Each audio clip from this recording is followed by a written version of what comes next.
If you've ever wanted to dive into Dungeons and Dragons, you're in the right place. For total beginners, players and DMs. Imagine you want to play D&D, but how do you start? It looks complicated. There's probably loads of stuff to buy. There's been many editions with new rules that people have just stuck to the rule set they first discovered and play really happily.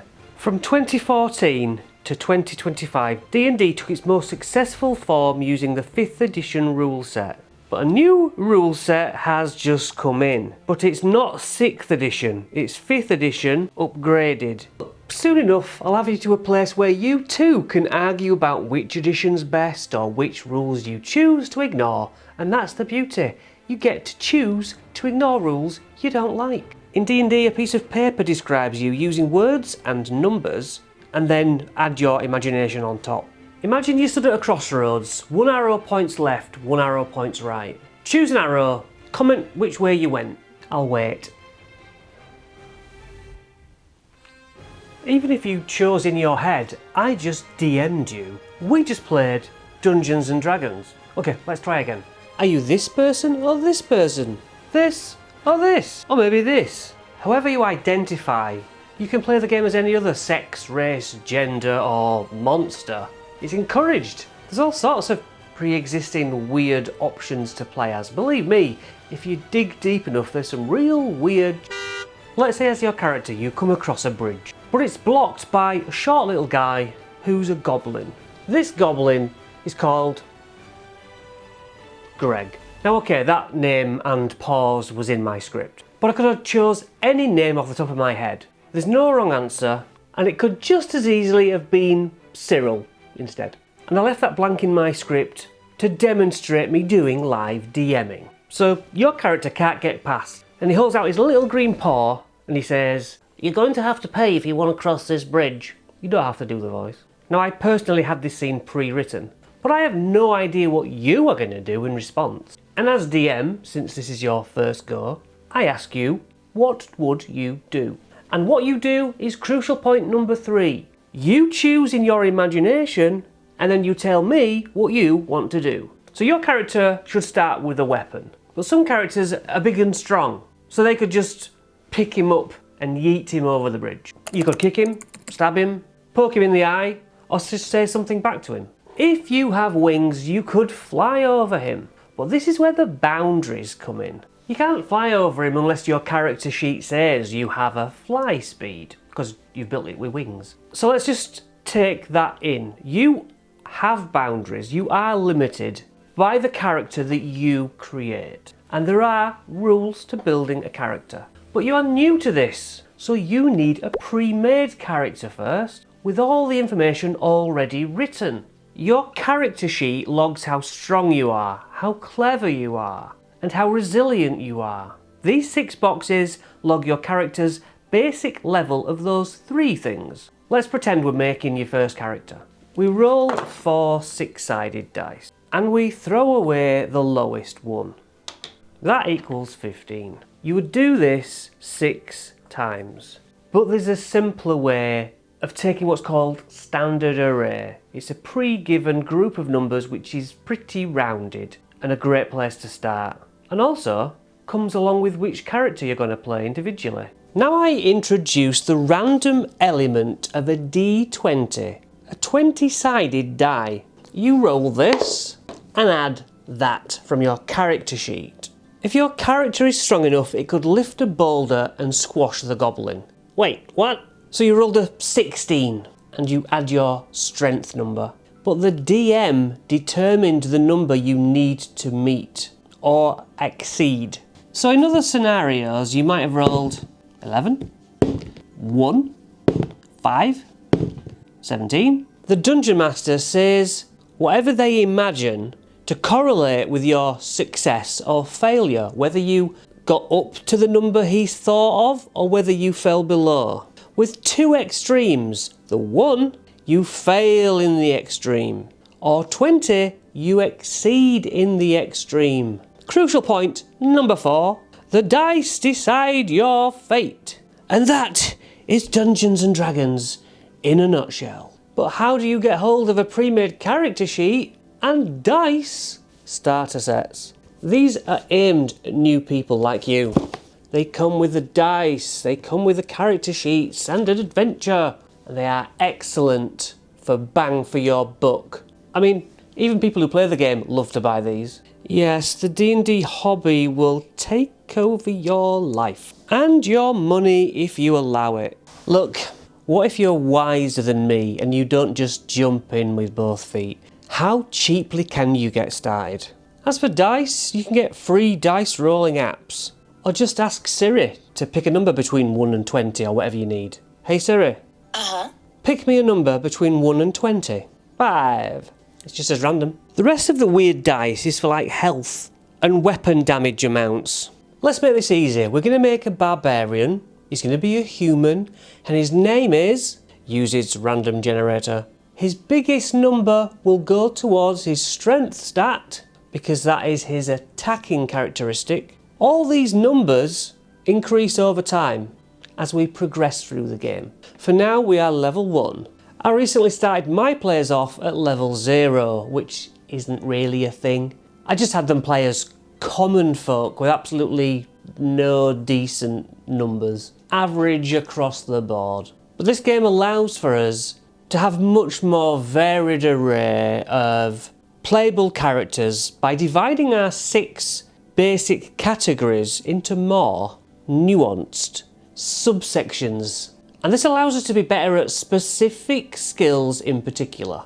Our 6 ability scores need to be compared to this table. This gives us any additions or negations to our d20 rolls. 10 adds nothing to a roll. 12 adds 1. 14 adds 2. 16 adds 3. 18 adds 4.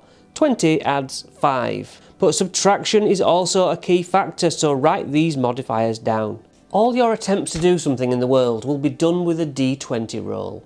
Every character build has a different strongest roll due to its modifier. Our guy is physically strong, but a wizard is mentally strong. You can absolutely make a stupid wizard, you can absolutely make a weak muscled guy. Before we dig any deeper, I want to say that the basic rules can be found online for free. I think we are ready to look at those soon. But I just want to state there are many other popular D&D-like games which have less rules, less things to think about. It's only 3 or 4 of these main stats, some health points, allow them a couple of bits of equipment, give them a weapon, and they're off adventuring. Now I call these D&D light in my own opinion. They're a great way to not get too deep too soon. The D&D community picks and chooses which edition it wants to play, which rules it wants to use, and which they absolutely don't. We try to make it fun for the game runner and the players. There's a rule for how much weight a character can carry. There's a rule for if they've eaten recently and are hungry or thirsty. Do you want to track how many arrows you've fired and lost in order to know when to buy more? Some people will love that, others will not find fun there. D&D has rules for so many things that you will never need unless it comes up. There's no point trying to memorise it. We have the internet. Oh, how much damage does a greatsword do again? Type it into your phone, boom. Or look through your book, boom, done. Or we absolutely accept you just say, I don't know, roll this dice. We don't sweat it. We have fun first. Then afterwards, the DMs are like, oh, I didn't know it was that. From now on, it's what I just read. You know, we look it up and then we choose not to even use it. So since this is a slowly, long, definitive look into this journey from beginner to wherever you want to go, we're going to wade through the basic rules now, but as an overview. Let's skim it right now to allow you to look over the Dungeon Master screen side of things, to see the general points of discussion and how deeply a character can be built. But at this point, as I say, it's more of a flyover than a guided tour. You can find the free rules here.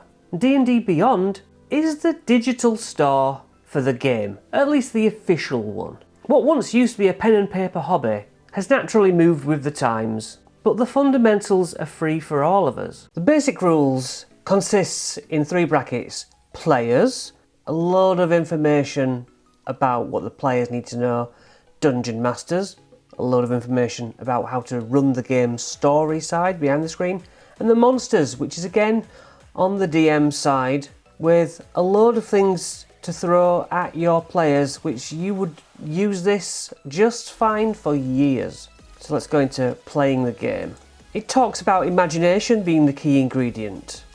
Do you want to be a player, making a character? Do you want to be a dungeon master, making a story and adjudicating the rules? We've discussed how the DM describes a scene and the players react. So this might last a single game, 3 single games, 1,000 single games. And they can be all separate from each other, or they can be one long running story. We referenced all the funny dice, what the dice are for, D20 being your can you do this or can't you do this. We looked at our 6 main numbers, strength being physical might, dexterity, agility, your reflex, your balance, constitution, your health, your stamina, intelligence, reasoning and memory, wisdom, perceptiveness and mental fortitude, charisma, confidence, poise and charm. And then our ability score breakdown here, 10 and 11 being the average human. If any of your statistics are below that, you're weak. Any are above it are strong. And then monsters tend to go the highest the score can go to be a threat. We looked at what we rolled on the dice, and then we have our modifier. This right hand column is what we add to our D20 rolls, which are now called D20 tests. So as a DM, this is what you ask for in these situations. You want to lift up a barrel. Do you ask for a constitution save? It says push your body to the limits. Actually, it's strength. You lift, you push, you pull. Makes sense eventually. I mean, this makes obvious sense really. How strong you are, fine. How dexterous you are. You move nimbly, quickly or quietly. Constitution is health, properly health, out of breath, sickness, that kind of thing. Intelligence, your reasoning factors or your remembering things. And then wisdom is your inherent ability to work out situations. You're wise, worldly wise rather than book smart. Charisma, how good you are personality wise. Proficiency bonus is another little tiny tweak that starts at +2, can go up to +6, and this is how particularly skilled you are. Am I better at explaining things than other people? Am I as handsome as other people? These things would give different bonuses to different people. So for Dungeon Masters, the DCs are the number that we have the players roll. If something is, I open a door, it's going to be easy. I lift a cow above my head, it's going to be very hard. These numbers reflect that. Saving throws. When you do something to somebody else, you do a test. When something happens against you that you have no part on but to react, you save. These are saving throws, but still linked to whether you're good at saving these things. So armour class is literally that, the shielding that you put on, big armour, little armour, no armour. And when enemies are attacking you, your armour class is the number they're trying to hit exactly or beat so that damage can be done. Sometimes you have the upper hand at things, even just like picking a lot, and you might roll with advantage, giving 2 dice rolls and taking the better of the 2. And some things you're not so good at. If you have a disadvantage, you roll 2 dice and take the lower number. Add any numbers that you think you need from your character sheet, and that's your answer. So skill list. This is on your character sheet, breaks down the nuance of your dexterity, your wisdom. Different ones have different, like charisma, deception, that's charisma based. Intimidation, that's charisma based. Performance, persuasion, all about your character. Example uses, tell a convincing lie, that is deception. Find obscure information in books, that is investigation. And all these subsections have numbers on your character sheet. Then we get to actions. You can move and do an action on your turn. That's kind of the minimum. So you move around and attack. You move around and do a magic spell. You move around and use an object in the room. So these are the options for your actions. Some people are lucky enough to have a second little action called a bonus action, and it will specify exactly what you can do. It's very specific.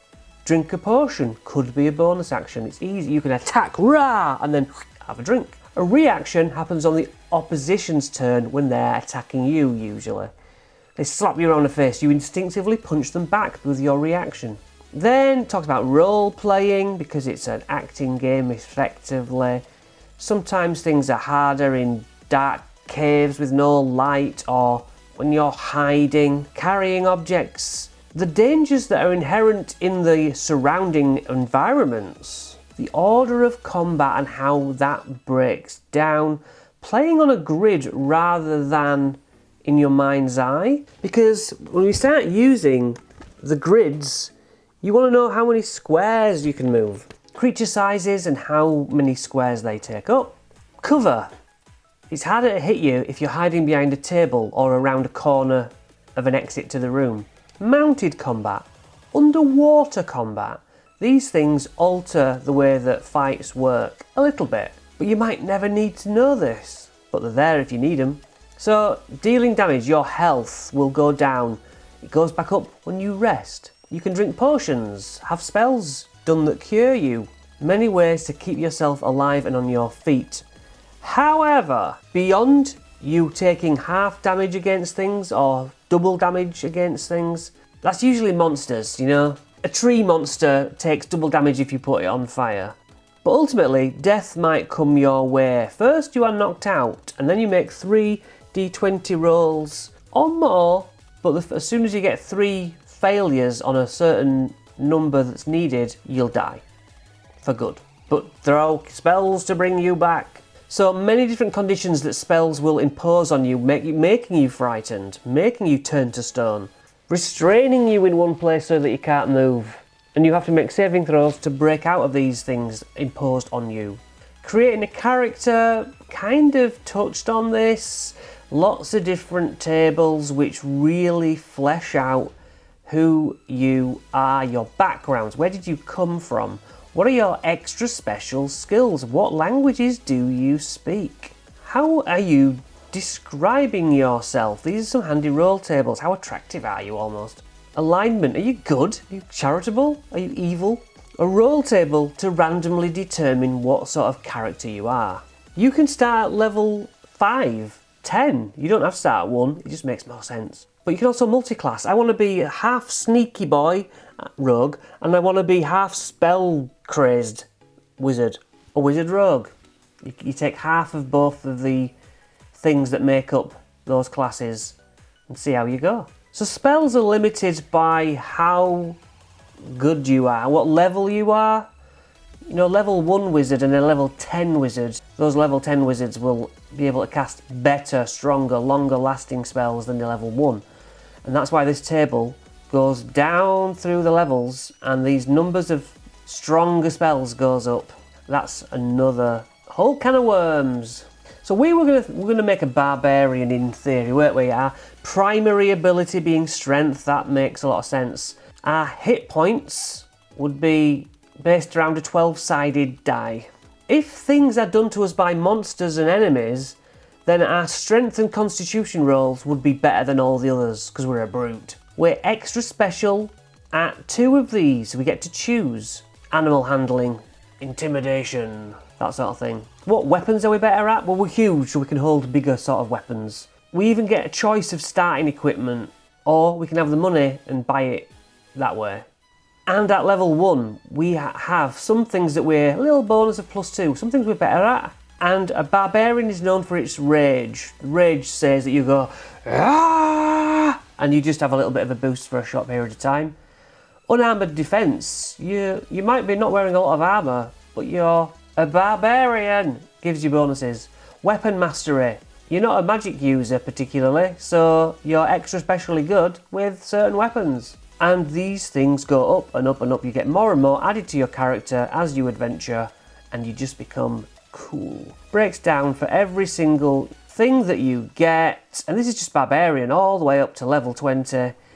And then subclasses breaks down your barbarian again into, well, what kind of barbarian do you want to be? One that's got animal friends? One that worships a giant? All sorts of different things. So, yeah, we've got the bard, the cleric, blah, blah, blah, blah, blah, blah. Goes through all of the classes and explains what you get as each character. So I stress that a lot of this can be ignored. What money do you have? What weapons? How hard? How much do they cost? What do they do? What's the damage? All useful information, but there might be 50 weapons, but you only have like 2, so it's just which 2 do you have? What armour are you wearing? Because that will affect if you being harder to hit. Adventuring gear. You can find these on the way in adventuring, or you can buy from shops. Do you ride a horse? Do you ride an elephant? Do you have a chariot? All things that mean nothing at the beginning, but eventually could be part of your story. And that's when you look at these rules. But spells is just pretty deep. And I chose Barbarian to not worry about this right now. But all the spells are broke down in these basic rules. Not all of them, but most of them. How far you can throw it. You use that one action we spoke about to do the spell. You create an acidic bubble at a point within the range, 60 feet, where it explodes in a 1 square radius.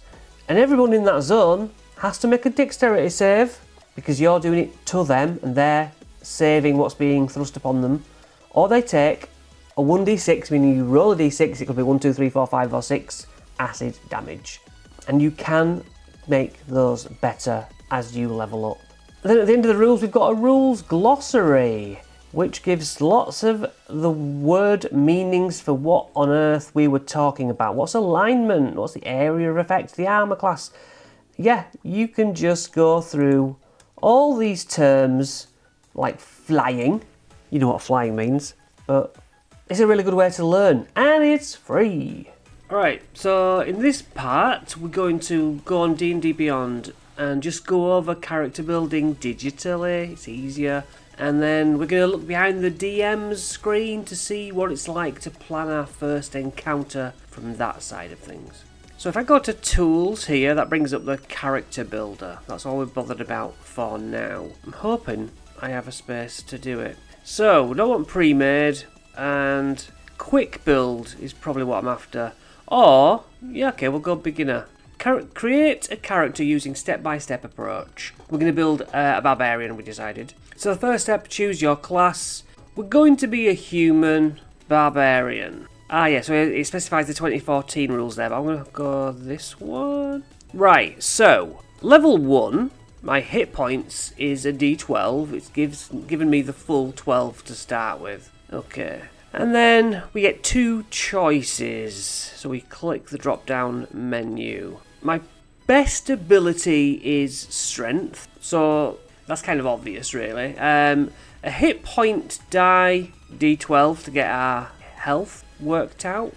Other people will be rolling a d6, 6-sided die and stuff like that. Saving throw proficiencies, strength and constitution. We get to choose 2 things that we're proficient in from these. I'm going to go survival for one and intimidation. So I want to be in those situations I want to be good at intimidating people. So get me an extra couple of points to add to my die rolls, to make me more likely to be successful. So, one was intimidation, sorted. Another one was survival. Survival being finding the way to go, searching for things in the wilderness. First level, we automatically get a rage, where we do that. So you imbue yourself with a primal power called Rage. I can enter it as a bonus action, not the main action, just a little halfy action. I can do it the number of times shown from our barbarian level. Okay, so there's a bit of a table for how many times I can do it. And that makes me only take half damage against me from bludgeoning, piercing and slashing damage, which is determined by what weapon you're being hit by. When I make an attack that uses my strength, like with a great axe or something, I gain a bonus to the damage, and that increases later on as I get better. I get advantage on strength checks and strength saving throws. So strength-based things, I can roll 2 d20s and take the better one. unarmoured defence because I don't really wear armour. Weapon mastery, I can choose 2 sort of weaponries to be good at from these. Well, battle axe will be that. And if you hit a creature with a battle axe, you can force the creature to make a constitution saving throw, which will be DC 8, plus the ability modifier used to make the attack roll and your proficiency bonus. That's how you calculate the number. You can get help with that at the time, and then it sticks until it eventually changes. So then I'm going to do laser pistol. No, what am I going to do? I think a crossbow, a hand crossbow. What does Vex do? If you hit a creature with a hand crossbow, not literally the crossbow, and deal damage to the creature, you have advantage on your next attack roll against that creature. Nice. Going to go through backgrounds then. Okay. Choose the background. I'm going to be... I was a merchant. Why not? It's just be quirky. You were apprenticed to a trader, caravan master. A caravan master. I was a bodyguard for the caravan master. You might have transported goods from one place to another. So yeah, that's fine. I get a feat. A feat is an extra little special ability just to put you separate from the others. It's a luck point. It's basically, I get a free reroll a certain amount of times. That's all you need to know. The merchant allows you to choose between constitution, intelligence and charisma, and it gets to increase. So I'm going to put all 3 spread across the 3 possible options. So all those scores go up by 1, meaning better die rolls. Character details. Alignment. Am I a goodie? Am I a baddie? Dunno. I'm going to do that. What did I do? Lawful neutral. Right in the middle. I'm lawful neutral, acting in accordance with law, tradition and personal codes. My faith? Nah. Lifestyle. Where do I like to stay? What sort of build, you know, when I'm staying in hotels and stuff, I squalid is fine. You live in a leaky stable, a mud-floored hut just outside of town. Fine, I'm alright with that. My physical characteristics. And, that's, you know, I don't care about that.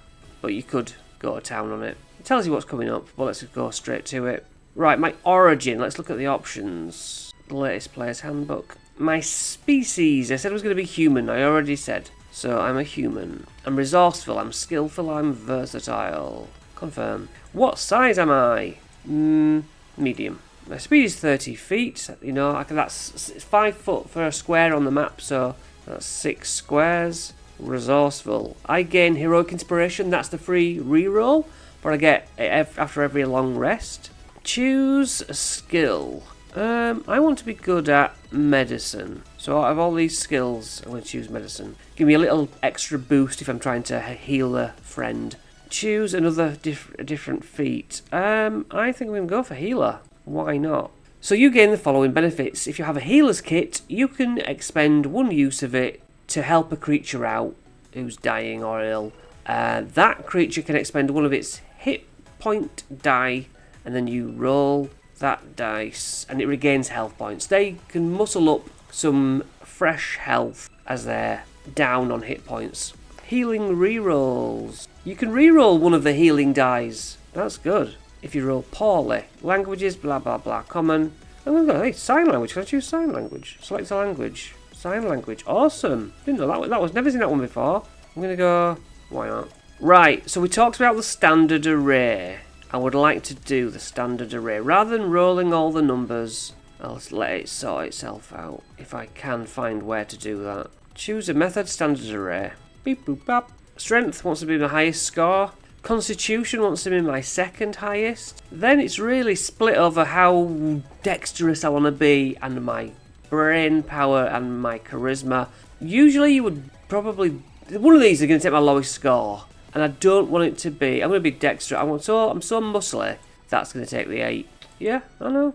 And I'm going to go charisma 13, 10. I don't care. I'm not really playing this character. There we go. So, strength. You can ignore these scores for the moment. Really, all you're adding to the dice is your modifier. If I roll a 10 on the d20, I add 2. I roll a 10 on the d20, I minus 1 for dexterity. Hey, DM will say, roll me a wisdom check. Okay, I've got nothing to add to a d20, so I just roll a d20. That is it for now. And these will go up as you level up. So these numbers go up when you get better at things. Starting equipment. I get to choose. I either have the money in my pocket to spend in a shop, or I get standard stuff. I'm going to get standard stuff. A great axe, 4 hand axes, and an explorer's pack, and a little bit of gold as well. And it tells you what my explorer's pack has in it. You might be like, yes, I've got some of those when you're adventuring. Do I also have this? I'm going to click the navigator's tools. Anything else? Because total weight here, like I say, some people can do the weight and some people don't. And that's essentially it. View my character sheet. Okie dokie. So, human, barbarian, level 1. My strength is the strongest thing here. I roll a d20. Do we have... Oh yeah, it might be... I'll show you in a second. So, +2 to my dice rolls for that. -1, +2, +1, plus nothing, +2. Okay, all my different skills. You know, someone's saying, roll me an investigation check. And if I press this, does it do it? Does it roll it? Does it roll it when I do this? Yeah, it does. So it rolls a 14, adds 1 for 15. Animal handling is +2. Roll my animal handling. On 18 on the dice, but my stat has +2 somewhere. What did I do? Animal handling. There, +2. Wisdom. Oh, it normally would be 0, but if you remember, I had an extra position of choosing a specific skill, and one of those were I did animal handling and something else. Can't remember now. Okay, so basically, when somebody comes up to thwack you, click on attack. Why do I not have a great axe? Oh, because I didn't buy one. Just roll an unarmed strike. So unarmed strike is not having a weapon; it's my fists. So that's 21. That's a good thwack. Do I not have any equipment? Starting equipment. Can I buy a great axe, please? 50 gold. Add that. Add item. Okay, battle axe. Add ticket. Actions. Battle axe. +4. It does 1d8 +2 damage. Or if I two-hand it, it can do a bit stronger. So I think I can. Can I roll this? Yeah. Oh, that's the. So to hit. 7 + 2, 9, not great. But let's just say that did hit and then roll damage either with one hand or two-handed. I did it two-handed. The damage is 5 + 2, 7 damage. Yes. And it's not like this information just goes in. I'm just giving you a brief overview. You have to do it yourself a few times and then you will, just like everything else, you learn it. If we put our barbarian in his first encounter, we can look at the DM side and the player side, so let's do that. My DM notes might simply be they're travelling along until there's a goblin ambush on a bridge, and I've wrote a little line of dialogue. Pay a toll or else. There's a second goblin hiding in a tree, and any persuasion that the barbarian will try to do needs to beat a DC 15. The goblin will let him past, but ultimately they attack anyway. So here is behind the DM screen. You've got your book of monster stats, you've got your place to roll your dice, you've got a player and an enemy card. So this player will plonk his miniature there and say, what do you want to do? You can see up ahead there's a bridge with a goblin guarding it. Being a good player means you will ask about things. Well, do you think I'll get across the stream, or I'll try and sneak up, or what else can I see?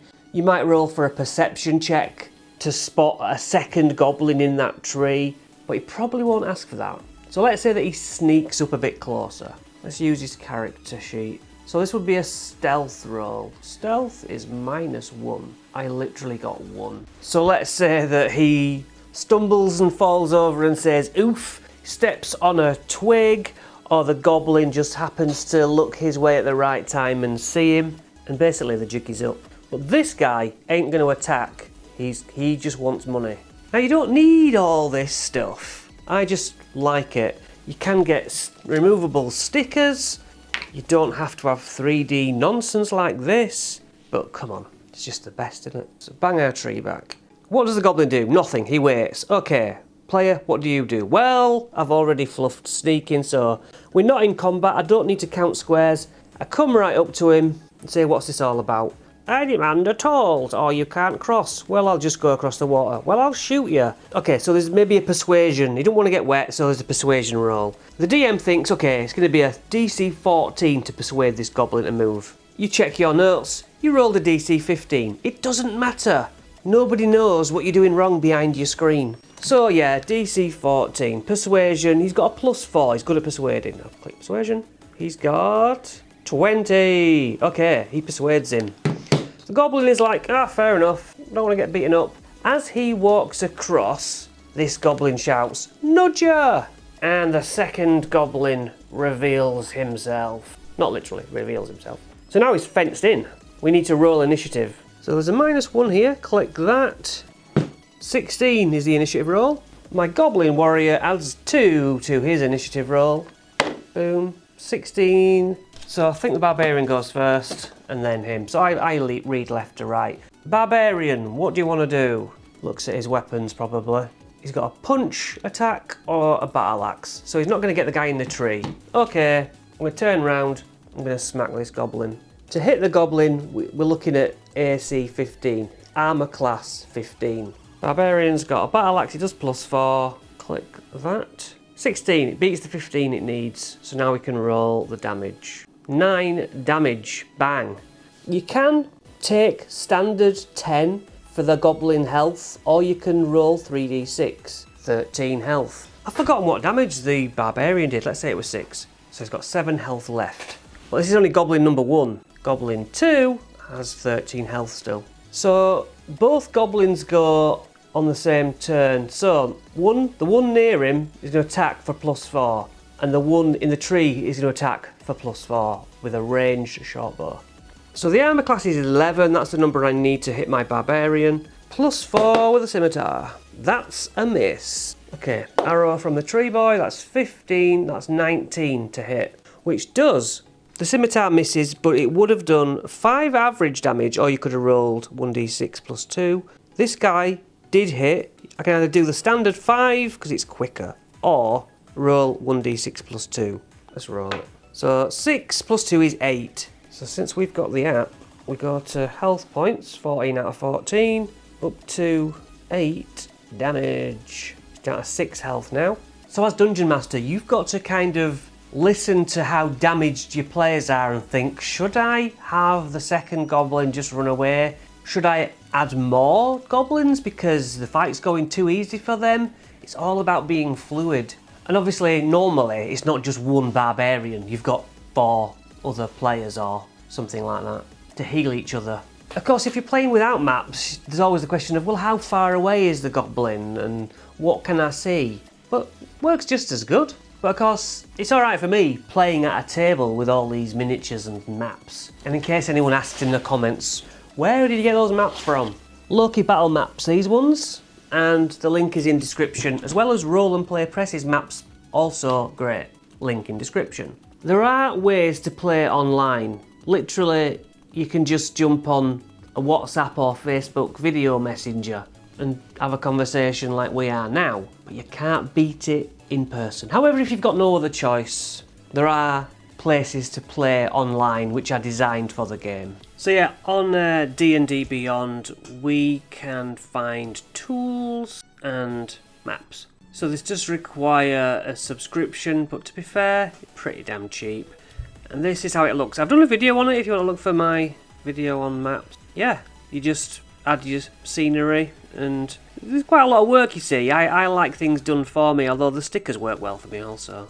And you plonk your players on, move them around, roll dice, get your area of your spells there, look. But there's quite a lot of learning, you know, it's tech, so yeah. And you can buy actual maps for the exact things that you're running, unless you're making it up, of course. So there's that. Also on here is the virtual tabletop Project Sigil, which has like 3D miniatures that you can move around. And with the free sort of set, you get a certain amount of things, but with a subscription, you get more. I've also done a video on this. So Roll20 is another non-official way of playing D&D. Free account, and then, you know, you can pay for putting on proper campaigns. They do all sorts of different role-playing games though. And you can have your friends' cameras on and voice chat, you know, actually play with decent stats and stuff. So yeah, there is options, and I have used this. I just prefer playing in person, and I'm lucky enough to do so.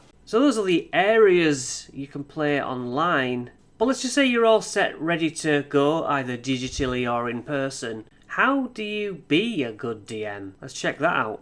If it's your turn to go into the hot seat, the Dungeon Master seat, then it can be quite worrying, nerve-wracking. And this video's for people who are going to be running the game for the first time. I'm going to give some inspiration, but I think anyone of any level can take some help from this. This system can be ported into any type of TTRPG that you're using. Well, this is just to alleviate new DMs' nerves and picture how much prep they need to do, what is expected of them. Firstly, I want to point out that it's not all on you, it's only partially on you. Now let's look at my whiteboard to show you why. So just realise that you've only got to do the red part of the box, the whole box being the game, the session. You're only responsible for 50%. And on the player's side, let's say you've got Alan, Brian, Claire and Debbie are your players. They can split the player side between 4. They're each going to be playing their characters, right? So what do they expect from you and the game? Be it a one-shot or be it a little bit longer. But let's say it's very simplistic. Start off at the very basics. They're going to expect the 3-act structure like from films. The start, the journey, the end. You're going to start the adventure in a town, around a campfire, on the move across the plains, on horseback, however you decide. But they will start somewhere. Level 1 or whatever, doesn't matter where you start, but I'm going to say level 1 for the newbies. They're raring to go, they've got the clean armour on, and they're going to be motivated to go somewhere, looking for treasure, whatever the story progression is. They're going to journey, and through that journey they will play their characters right up until the climax, when whatever the final scene of your session is finally arrives, okay? So you have your 3-act structure, and therefore the players will also have a 3-act structure like this. So they know that they will start at level 1, wherever that takes place. Let's say it's in a town. Let's say it's in the most generic town possible, Townsville. Start off in Townsville, they journey, and we all know there's going to be some combat, some event on the road. Finally, they're going to have the bigger combat. This is Route 1, the most generic, but don't take from that it's not fun. It's essential. It's why we play D&D, for that system. As we get further into this, things get more intricate, more interesting. So your job as DM is to create the skeleton. You literally create a skeleton, the bare bones, allowing the players to flesh it out, until by the end they only remember the fleshed out red section of the whole adventure. And if I turn the stickman sideways, it's kind of a good illustration. So if you look how the start equates to the head of a stickman, that's the whole city, all the things around them, what they already have, what they can do straight off the bat. Nothing needs acquiring. You know, they might know spells, they might know their own attacks, they can do that. And so you could even integrate a tutorial into that town. They're on the town square and there's an archery competition for those that are good with arrows. They want to show that. There's someone challenges them to an arm wrestle for those strength guys. All the things they already have, basically. But as we get to section 2 here, there's a split. 2 arms go both ways. And that's like a crossroads. Give them choice. Do you want to go up into the mountains or down into the plains, or into the cave, or through another town? Now just those 2 choices give it the sense of an adventure. And choice. They decide, not you. And all you've got to do is prep 2 options. Meanwhile, when we get to the climax, there's another 2 options. I suppose you could say, do they vanquish the foe, or do they talk them down in a non-combatant way and win still? Any more than this is not on your shoulders. If the adventurers think about it and think, you know what, this troll at the end is too much for us. I've never played D&D before, so why don't we go back to town and ask the townsfolk to come help us? That can happen. It's up to them. It's not up to you. You just provide the paths and they decide how to flesh it out. Right, so now we've gone down the stickman sideways method. I'm going to show you a similar version with dots. So here we have the start dot on the left. Then there are 3 dots in the middle for 3 things that happen along the way. Quite simply, a monster fight of some kind. Then an environmental encounter, which is like a broken bridge. How are you going to get across this ravine? Not for you to think how. It's not your problem. Let them think out, and the best one they can come up with, yeah, you're right, that works. And if they don't know how to get across the bridge at all, then just have an NPC come along and say, hey, I'll help you cut down those trees, we'll do a makeshift bridge, just get them moved on. Don't underestimate your players, they'll think of something. Grappling hooks, throwing each other over, animal handling a flock of birds to carry them over, whatever. At this early stage, it literally just getting the game played. So then, dot 3 could be something that plays into one of the characters. Let's say you've got a bard. So have another bard come by and give them a competition. I bet I'm better than you. Or the mystery NPC. He sat under a tree. You care to join me for some food? Ooh, is this food poisoned? We don't know. Who is this guy? What is he about? The DM's put him here. You don't have to know why. Just watch their faces as they don't quite know what's going on here. And then he can say, hey, I've got something good to show you. Do you want to come? And it's further, you don't know what. Take him to a well. Take him to a cave and say, there's treasure in there, but it's beyond my grasp. Have it be a chest? High up chest? Again, let them come up with how to do it. Just simplicity if you're early on. This is your first game. This is just a start point. But we have another method if you're feeling that's far too easy before you get to the end goal. And we've not even discussed story, what the motivations are. We're not thinking like that yet. We're thinking in jigsaw pieces only. That's the simplest way. But what about this edition? Now our second dot has a split in the road 3 ways, as we mentioned earlier. Do you want to go up into the mountains, keep on this road, or down into the valley? Whichever route they take, your next dot will all converge. So let's say high, middle, low. You can decide 3 different things. These are 3 different locations that will end up getting you to the 4th dot no matter what. But either way, they need to converge where they all meet up. Same reason. Maybe they need to meet an NPC. The high, the medium, the low all end up saying go to the PC at so-and-so town. They'll give you something to kill the end boss or to help you out or information. So now we've got a bit of a meaty choice, especially for your first adventure. If that's not enough, why don't we do this? Simply have them need all 3. They can go in any order, high, middle, low, but they need to go to all 3. They need to go into the woods, into the caves, into the icy mountain peaks. But that will get you quite a far way in prep. So let's say the high road, we could think of it as high height, or we can think of it as high severity.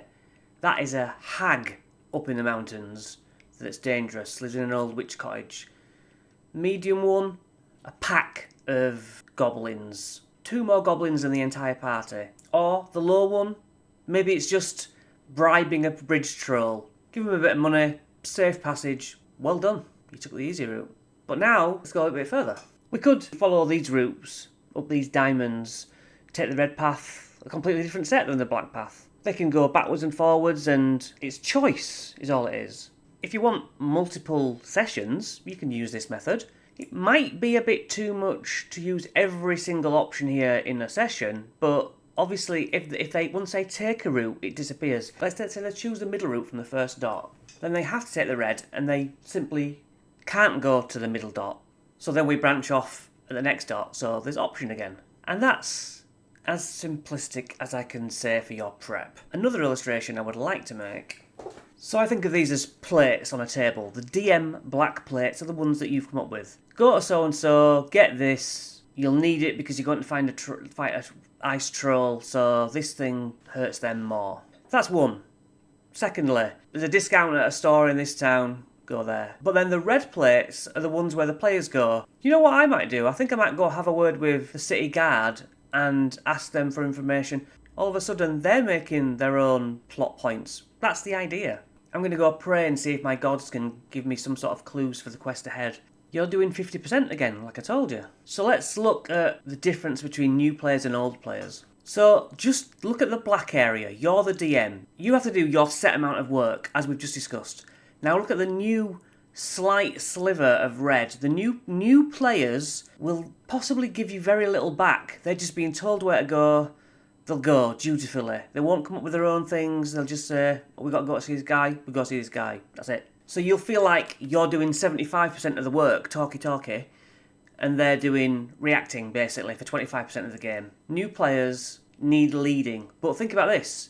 You, from doing the exact same prep we've talked about, you'll be the one providing the game. You're the star of this. Thank you. That was great. You did all the effort. We just turned up and rolled. That's all the players want. Roll some dice, talk to some people, level up. And realistically, if they don't have fun, then they've not created the fun for themselves a lot of the time. It's what you get out what you put in, and you've put all the effort in. It's up to them to play in this sandbox. Now the blue section of this circle is old players, people who have played numerous times. You do the same amount of prep, and you sit back and you watch these people role play for ages, come up with different plot points, and you find that they're doing 75% of the game and you're just doing 25%. Writing down that they want to go see him, you'll design that by next week. You got to go do this in the mountains, okay, I need to design the Hag's Lair. Alright, back to what's needed from you. So, you're the DM, you need to know these things. What is where? What are on those dots that we've spoken about? Where are those dots placed? In the woods? In a completely different plane of existence? Whatever your inspiration led you to. So you're expected to know what is where in the world, and let's pretend that you know the entire continent. You don't. It doesn't matter. You don't need to know what's in every drawer of anywhere you make. You need to know what's there in regards to there's a cottage. You don't need to know what's in the second drawer down, what's under the bed. None of that. You put a list of names behind your DM screen or equivalent so that when they meet the hag or anyone they throw out, what's your name, quick glance, next one on the list. They want loot. They want to find things. Dead bodies, drawers. What do they want to find loot-wise? Coins. Roll a d20. That's how much coin you find. Gold. Don't bother with anything less than gold. Nobody gives a damn. Mundane items. Okay, the goblin had coin, a picture of his goblin son named Nasher. Completely irrelevant, but you never know how that picture could come in for them with their little brains. The players could think, I'm going to disguise myself as this goblin because I've seen it. Could be used to fool Townsguard. We're looking for this goblin. Have you seen him? Any mundane item. Candles. Chalk. The most underrated item in D&D, in my opinion. And of course, there's the ooh items to make them all go, ooh. There's a sword. It can be exactly the same as their sword, but say it's got a socket for an amulet. They don't have the amulet, but they're like, ooh, it's got a socket. It's got written runes on it. It's got elvish writing. It's the same as mine. Does the same damage at this stage, but the possibilities. Or literally, their sword +1. Spells. Spell scroll. It's for your top level spell, or it's for the spells you can't yet cast, but put it in your pocket, you'll be able to cast it one day. This is where your sentient swords can come in if you're really feeling like you want to add some DM help into the game, where they can literally tell the characters, the sword's saying, hey, you might want to check out that thing, I've been there before with my former master. It helps you nudge the party on their way. But it's more work, because you always have to be talking for them, well, now and again. So ultimately think about the plot thread. You have to get from A to B. You have to go collect this to defeat that to get this. You have to defeat him to collect this, to find that. And you can just go back to your mage, you can go back to town with your sword with your socket in it. Take some dragon scales or whatever you found by vanquishing a monster. Try and upgrade your weapon. Can I put dragon scales on this armour? Yes, it'll increase your AC by 1. So blacksmiths are there for a reason. Mages in town. Clerics. You found a redundant goblin silver ring. Can you bless it to give me 5 temporary health points once a day? Yes. And then even if you've got an idea of what you do, you need to set a few foundations. Not everyone does this, and I didn't to begin with, but particularly if you've got new people with new sensibilities playing, I would do a session 0. Here's what that is. Session 0s ensure that everyone has fun. The DM will assign like an hour or so to give vague-ish details about the adventure ahead. Maybe the location, the theme, the goal, and then players can roll their characters and the DM can suggest any tweaks, such as I allow them to do full health no matter what level they start at. Campaigns have special backgrounds that can be taken and fit your characters into the game ahead much better. And maybe there's a decision that certain builds aren't allowed because they know that it's too overpowered or there's some issue with it. Everybody might know roughly what they're doing. I'm playing a Dwarf Paladin and this subclass, but they're all going to roll together and build at the same time, and that allows for anyone to go, oh, should I be the healer? Oh, do we need a wizard? And it's much more of a group effort. Now, this isn't a whole session. This, like I say, it's an hour or so, and the DM, at least what I do, I sit back and I'm reading what's coming at the start of the adventure again, so that when they've built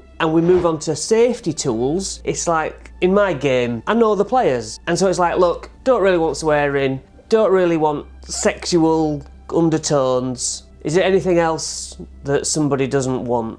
And then some big campaigns actually have YouTube videos that are player introductions, so there's no real spoilers, but it gives them a sense of what's to come. And then it's basically, look, any questions? Oh yeah, can I swap this out with this? Yeah, sure. Or can I have a Vorpal sword at level 1? No. Can I instantly start with a mount?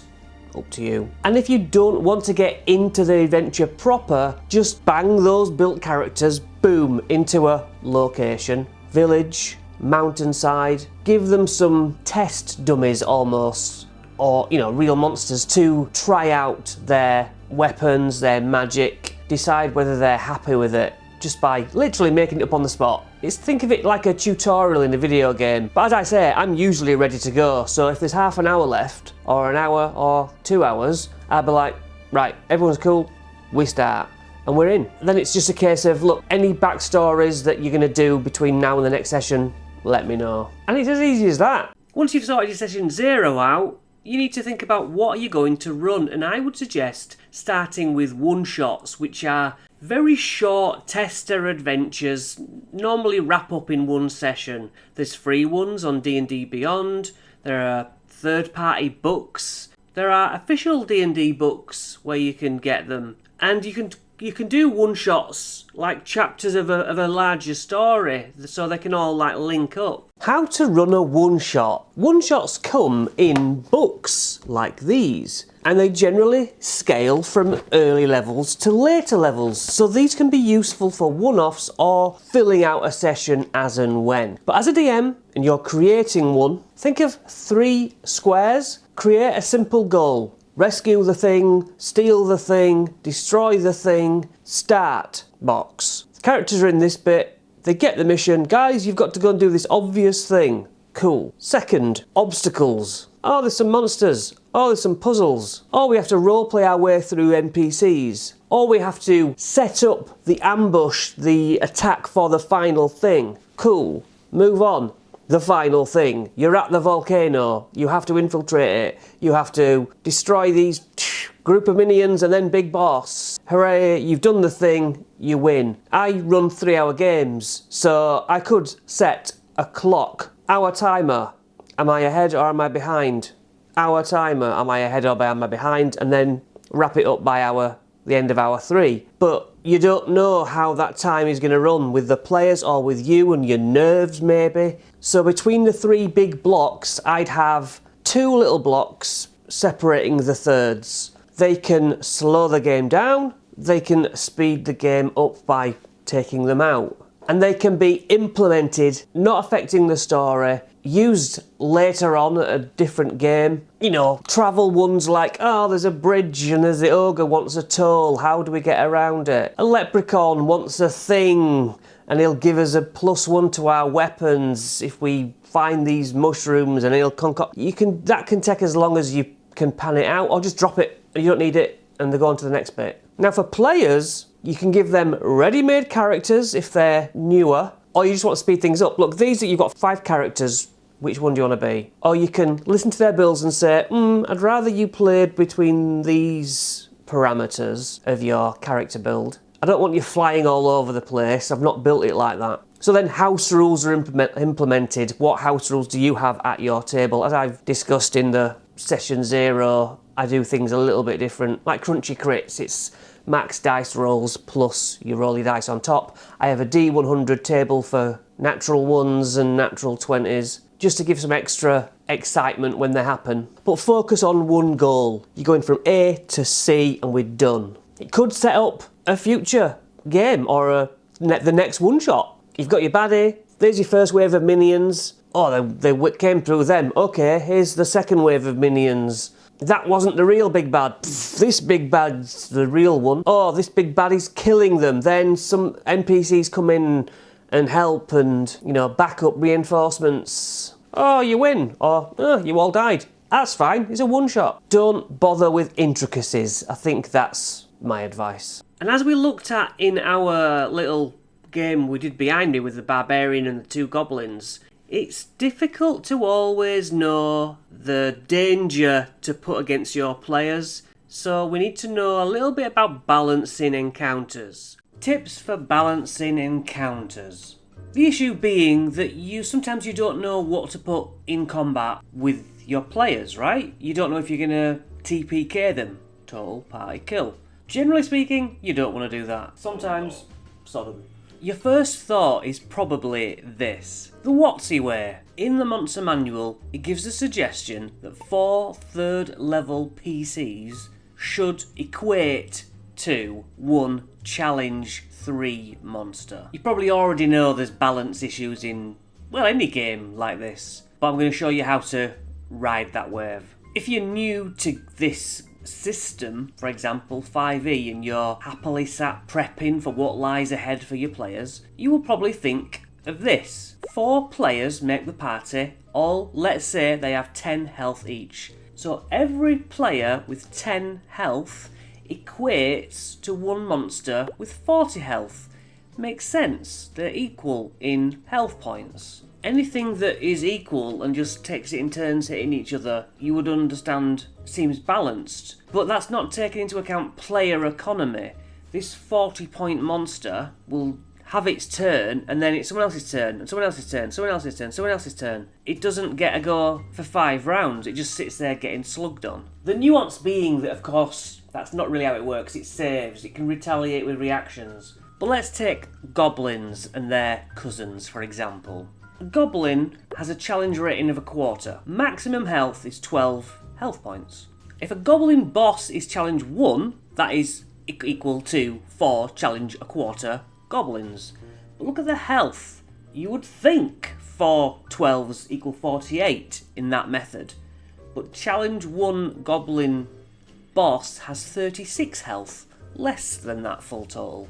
But another goblin cousin, the bugbear, also challenge 1, but has 45 health. If bugbear's challenge 1 and a bugbear chief is challenge 3, you would think that a bugbear chief's health might be 3 times a bugbear normal, because it's just tripled in challenge rating. So it should be 135 health. If you have 3 bugbears, it would equal 135 health. But if you have 1 bugbear chief, it's only 100 health. Just over double a bugbear. So the maths doesn't equate. And finally, if we double a bugbear chief, level 3, we go to a level 6 monster, the Hobgoblin Warlord, challenge rating 6, 143 health at max. It simply doesn't work. And you don't need to do maths. You don't need to worry about this question. Let's look at why. 9 goblins in one single room is much tougher than 3 goblins in 3 consecutive rooms. 3 and then 3 and then 3. For a start, you can rest in between, generally speaking. Potentially, which alters the scale of hit points in the party's favour. But also it's the action economy again, isn't it? 9 goblins, certainly when you do them as a group, all your 9 goblins on that initiative order, could cause a lot of problems, easily. But could also all roll terribly.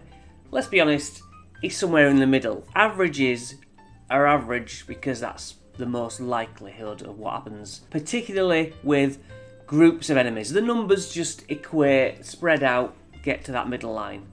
Before we get to the points I'm trying to make, I want you to consider this last diagram. The party are in the middle with 3 choices. You can go and accost that commoner in the village. You can go to the 9 goblin camp, however they're split up, or you can go to the ancient red dragon. You're all level 3, what do you want to do? So this would be like the easy, medium, severe encounter. It's choice. It's their choice. You just populate your world with living, breathing things and let them decide to take on that option. You go down a passageway, you see there's a commoner sat on a box blocking the way. You go down the other corridor, there's an ancient dragon. You choose. Now my caveat to this is that I had a few level 3 players and they came across something very trivial very early on. Oh, I'll put in 2 wolves. They'll take care of them. Players rolled awful, and the pack tactics advantage rolling wolves rolled amazing, and they almost wiped everybody out. The dice will do what the dice want to do, and that throws balance out the window anyway. It's the randomness of the game that is one of the main draws. So now let's get to the nitty gritty. 1. Either your players can flee or the monster can flee at any point. Round 1, round 10.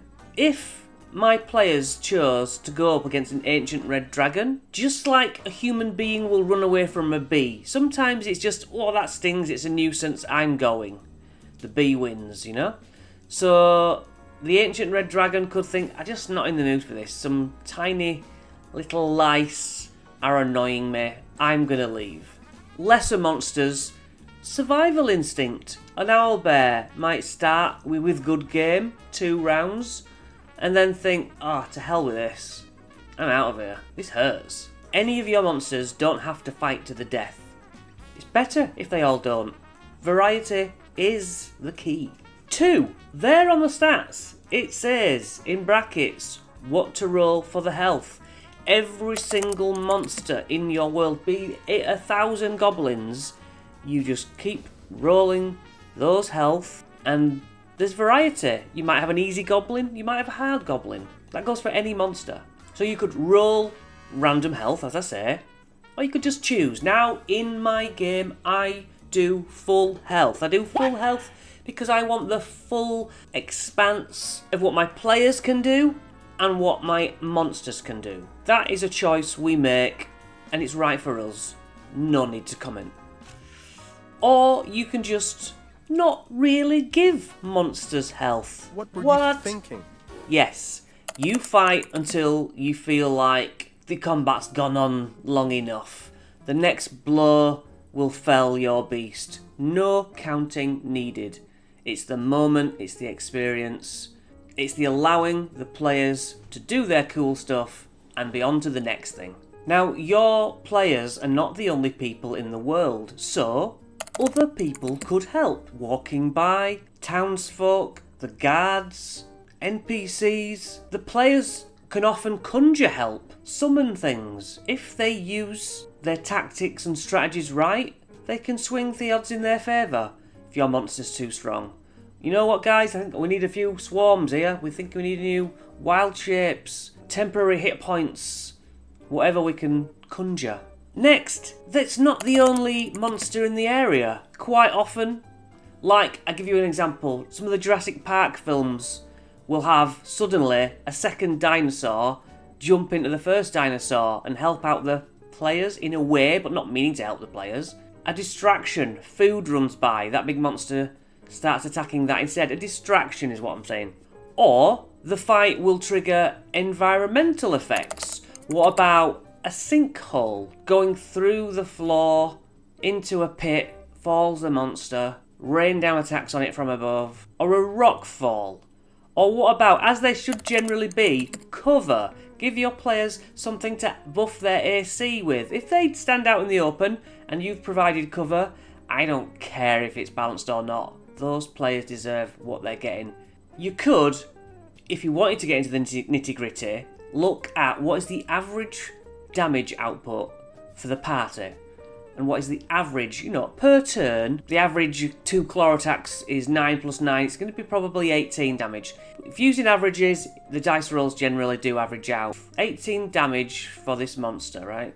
And your players can output 36 damage as a general goal. You know that it's going to be easy to moderate depending on the dice. But who wants to do all that? Put in a cool monster, see how they handle it, and next point, non-lethals. Let the monster grapple someone rather than attack. Let them shove rather than attack. Let them not attack and reposition. If I were you, I'd put the creatures in your game and be ready to adjust no matter what. Always have a backup of, ooh, if things get tough, this'll happen. If things too easy, he's got more health, he hits harder. Truth is, they don't want to walk into a fight and go, I know exactly what the health of this is. I know exactly the moves of this monster. Did they really know that that troll has got a magical ring in its belly from an eaten adventurer and now it's attuned to it and can cast lightning? Probably not, but it's cool. So there is a fairly extensive look at Start 2. Okay, stabilizers off you go. I mean, God, the YouTube is full of stuff. You can constantly just run modules that D&D have published, and I will eventually do with a guide for all of them. Just look at some of my channels, look at other people's channels. I am going to soon do a video about world building, and I'm always doing DM tip videos, but I just wanted to do quite a big beginner introduction. You know, the new starter set's coming out this year, we've got all the new rules out. Just get yourself a group of friends and improve your mental health and have fun. I hope this was helpful. Consider subscribing.